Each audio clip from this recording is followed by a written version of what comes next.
Friends, ಭಾರತದ ಕುಬೇರನೆಂದೇ ಪ್ರಖ್ಯಾತ ಪಡೆದಿರುವ ಮುಖೇಶ್ ಅಂಬಾನಿಯ ಮಗನಾದ ಅನಂತ್ ಅಂಬಾನಿಯ ಮದುವೆ ನಡೆದಿರೋ ವಿಷಯ ನಿಮಗೆ ತಿಳಿದೇ ಇದೆ. ಇಂತಹ ಮದುವೆ ಇನ್ನು ಮುಂದೆ ನಡೆಯಲು ಸಾಧ್ಯವಿದೆಯೋ ಇಲ್ಲವೋ ಗೊತ್ತಿಲ್ಲ. ಹಾಗಾದರೆ ಅನಂತ್ ಅಂಬಾನಿಯ ಮದುವೆಯಲ್ಲಿ ಅಂತ ಯಾವೆಲ್ಲ ವಿಶೇಷತೆ ಇತ್ತು ಅನ್ನೋ ವಿಚಾರವನ್ನು ನಾನಿವತ್ತು ನಿಮಗೆ ಈ ವಿಡಿಯೋ ಮೂಲಕ ಹೇಳಲಿದ್ದೇನೆ.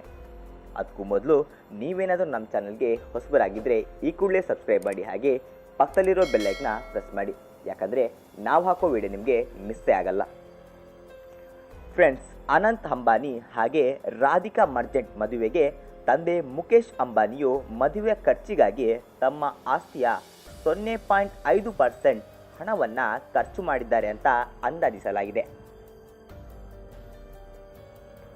ಫ್ರೆಂಡ್ಸ್, ಜುಲೈ 12ರಿಂದ ಪ್ರಾರಂಭವಾದ ಅನಂತ್ ಅಂಬಾನಿಯ ಮದುವೆಯ ಆಹ್ವಾನಕ್ಕೆ ಪ್ರಧಾನಿ ಮೋದಿಯಿಂದ ಹಿಡಿದು ಬಾಲಿವುಡ್, ಹಾಲಿವುಡ್, ರಾಜಕಾರಣಿಗಳು, ಕ್ರಿಕೆಟರ್ಸ್ ಇನ್ನಿತರ ವ್ಯಕ್ತಿಗಳನ್ನು ಆಹ್ವಾನಿಸಲಾಗಿತ್ತು.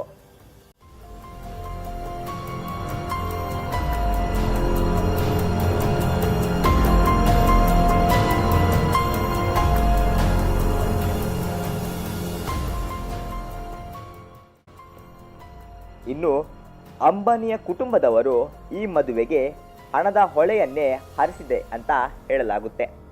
ಇನ್ನು ಮದುವೆಗೆ ಪ್ರೀ ವೆಡ್ಡಿಂಗ್ ಹಾಗೂ ಇನ್ನಿತರ ಕಾರ್ಯಕ್ರಮಗಳಿಗಾಗಿ ಅಂಬಾನಿಯ ಕುಟುಂಬ ಸುಮಾರು 5,000 ಕೋಟಿ ಹಣವನ್ನು ಖರ್ಚು ಮಾಡಿದೆ ಅಂತ ಹೇಳಲಾಗುತ್ತೆ. ಹೌದು, 5,000 ಕೋಟಿ ಅಂದರೆ ಇದು 10.28 ಲಕ್ಷ ಕೋಟಿ ನೆಟ್ವರ್ತ್ ಇರೋ ಅಂಬಾನಿಯ 0.5% ಅಷ್ಟೇ.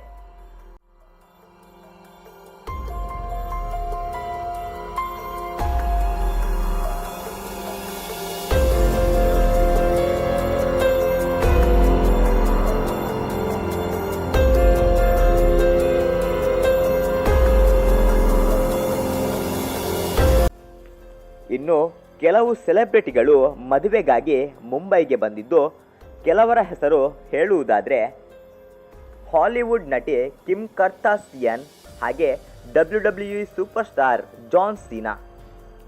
ಇನ್ನು ಜಾನ್ ಸೀನಾ ಕುರ್ತಾ ತೊಟ್ಟು ಸ್ಟೆಪ್ ಹಾಕಿದರೆ ಕಿಮ್ ಕರ್ದಾಶಿಯನ್ ಸೀರೆ ಉಟ್ಟು ಮನ ಮೆಚ್ಚಿದ್ದಾರೆ. ಇಂತಹ ಐಷಾರಾಮಿ ಮದುವೆ ಇನ್ನು ಮುಂದೆ ನಡೆಯುತ್ತದೋ ಇಲ್ಲೋ ಗೊತ್ತಿಲ್ಲ, ಆದರೆ ಇಂತಹ ಇಂಟ್ರೆಸ್ಟಿಂಗ್ ವಿಚಾರವನ್ನು ನಾನು ಯಾವತ್ತೂ ನಿಮಗೆ ಕೊಡ್ತಾ ಇರ್ತೇನೆ. ಫ್ರೆಂಡ್ಸ್, ಈ ವಿಡಿಯೋ ನಿಮಗೆ ಇಷ್ಟ ಆದರೆ ಲೈಕ್ ಮಾಡಿ, ಶೇರ್ ಮಾಡಿ, ಹಾಗೆ ಸಬ್ಸ್ಕ್ರೈಬ್ ಮಾಡಿ. ಮುಂದಿನ ವಿಡಿಯೋದಲ್ಲಿ ಸಿಗ್ತೇನೆ. ಧನ್ಯವಾದಗಳು.